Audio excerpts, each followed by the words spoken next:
कार्यकर्ता बहुत मजबूत कार्यकर्ता है। उसे आने वाले समय में विचारों से और किस तरीके से जनता में जाकर के समझाएं, उस के रास्ते पे समाजवादी पार्टी चलेगी। आपने अपनी पर्सनल ईमेल आईडी आपने सर दी थी, बहुत सारे मेल्स भी आपको मिले होंगे सर, तो उस ईमेल आईडी में क्या कुछ ऐसे सुझाव आए हैं जिसको इम्प्लीमेंट करने की कोशिश आप करेंगे? जो सुझाव है वो हमारे पास है। लोकसभा क्षेत्र में और केरल विधानसभा में भी बुलडोजर चालू हो गया। ये बुलडोजर संस्कृति से एक दिन बुलडोजर न जाने कहाँ पहुँच जाएगा। कहीं ऐसा तो नहीं सरकार की तरफ मुड़ जाए ये बुलडोजर, क्योंकि कुछ न कुछ कानून तो मानोगे। आज बीबीसी का कल मैंने कार्टून देखा, न्यायमूर्ति हटा करके बुलडोजर लग गया है। क्या बुलडोजर न्याय देगा? और आखिरकार बुलडोजर वहाँ क्यों नहीं चल रहा है जहाँ पर बलात्कार की घटना हो रही, बैंक डकैती हो रही? ये बताएं कि बैंक से लॉकर में से चोरी हो गई, अब ये सरकार बताए बुलडोजर किस पे चलाएगी? 5 साल की बेटी अयोध्या फैजाबाद में, अयोध्या में उसके साथ घटना हो गई, बताओ बुलडोजर कहाँ चलेगा? तमाम नौजवान आत्महत्या कर चुके हैं बेरोजगारी के उसको लेकर के, बताओ कहाँ चलेगा बुलडोजर? क्या बेरोजगारी पर चलेगा? क्या चीज़?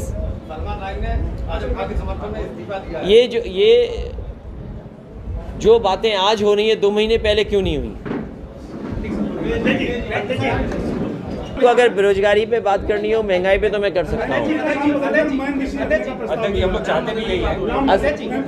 ये अच्छी बात है, टूरिज्म बढ़ेगा यहाँ, क्योंकि अभी नए टूरिज्म मंत्री बने। मुझे लगता है कि आगरा के बाद, मथुरा वृंदावन के बाद, काशी के बाद सबसे ज़्यादा टूरिस्ट यहीं आने वाले हैं मैनपुरी में। मुझे उम्मीद है कि यहाँ बहुत अच्छा काम होगा टूरिज्म में। नाम बदलने के साथ साथ यहाँ पे कुछ ऐसा भी होगा जिससे बहुत दुनिया के टूरिस्ट यहाँ आएंगे। सर, गोदामों से नींबू चोरी हो रहे हैं, गोदामों से नींबू चोरी हो रहे हैं। तो ये सरकार जो है, मैंने पहले भी कहा था कि जैसे ही चुनाव खत्म होगा महंगाई बढ़ेगी।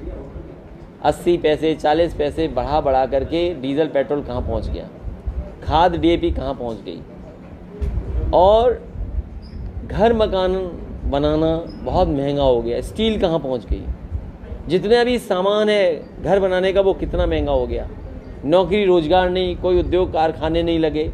और अब तो उत्तर प्रदेश में ये हालत पैदा हो गई है कि लोग नींबू चोरी करने के लिए निकल पड़े हैं। ये कैसा प्रदेश है? कम से कम सरकार को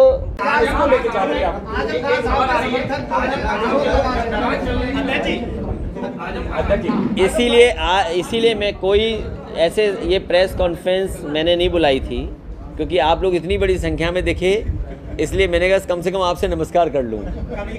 इसलिए मैं चाहता हूँ कि आज जब हम लोग बाबा साहब भीमराव अम्बेडकर जी को याद कर रहे हैं, कम से कम संविधान बचाने के लिए हम लोग आगे आए। और हम तो मैनपुरी के पत्रकार साथियों से कहूँगा कि आपके बलिया में साथी बंद हैं। बलिया में बताओ क्या था, पेपर आउट हो गया, उन्होंने केवल खबर, सूचना और जानकारी दे दी तो उन्हें जेल में जाना पड़ा। सुनने में आया कि पेपर आउट वाला अभी भी गिरफ्तार नहीं हुआ। इस सरकार में पहली बार पेपर आउट नहीं हुआ है। न जाने कितनी परीक्षाएं रद्द हो चुकी हैं इस तरीके से। ये सरकार नौजवानों के भविष्य से खिलवाड़ कर रही है। और मैं नौजवानों से कहना चाहता हूँ, ये सरकार नौकरी और रोजगार देने वाली नहीं है। केवल आपको विज्ञापन पढ़ने को मिलेगा सुबह से अखबारों में कि आपको रोजगार और नौकरी मिल गई।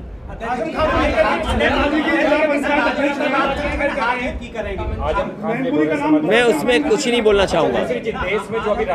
मैं धर्मों को लेके कुछ कहना चाहेंगे? देखिए, मैंने तो अपील की थी कि जो बाबा संत लोग ज़मीन कब्जा कर रहे हैं, जो बाबा संत लोगों का जो व्यवहार है वो ठीक नहीं है। लखनऊ में एक संत है जिन्होंने सोडोमी की, उन्हें जेल जाना पड़ा।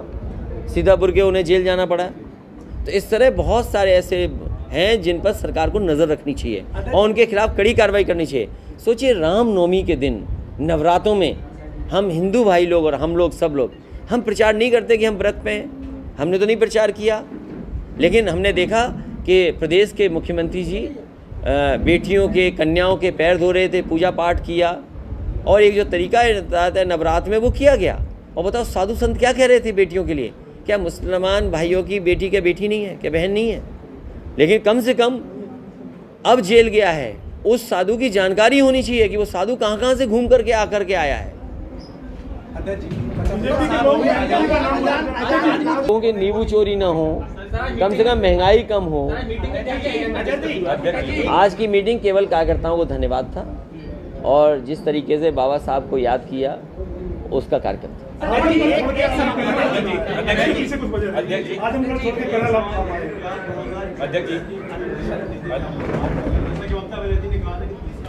अभी बहुत जल्दी है, उस बारे में कुछ नहीं कह सकते, बहुत जल्दी है इस समय। समाजवादियों के ऊपर चाचा को लेकर क्या कहें? चाचा की चर्चा बड़ी तेजी से है भाजपा के लिए। मुझे कोई जानकारी नहीं है उसके बारे में, कोई जानकारी नहीं है। मैं नहीं, इसलिए मैं बधाई देता हूं आपको। बीजेपी के लोगों को कम से कम परिवारवाद तो खत्म कर रहे हैं। ये अपना चैनल चलाने के लिए खबर मत बनाओ भाई, अगर चैनल नहीं चलता तो दूसरी खबर बनाओगे।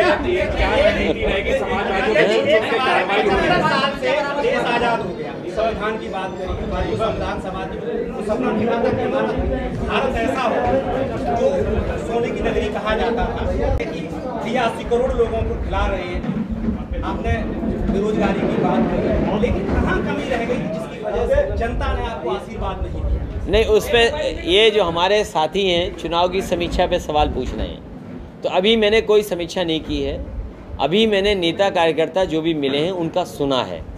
जिस समय इलेक्शन कमीशन अपने बूथों का वोटों का पूरा अपडेट कर देगा, हमें भी जब मिल जाएगा तब हम सही कह सकते हैं कि हमें समीक्षा कैसी करनी है। लेकिन मुझे खुशी है इस बात की कि हर वर्ग ने हमें मतदान किया और जिस तरीके से समाजवादियों ने नारा दिया था कि समाजवादी और अम्बेडकरवादी, और जो काशीराम जी के रास्ते पे चले माननीय काशीराम जी के, उन तमाम सहयोगी समर्थकों ने हमारी मदद की है, तभी इतना परसेंटेज वोट बढ़ा है। हमें हर वर्ग ने इस चुनाव में मदद की है। जिस समय बूथ का डेटा सामने आ जाएगा तो और ठीक से समीक्षा कर पाऊंगा।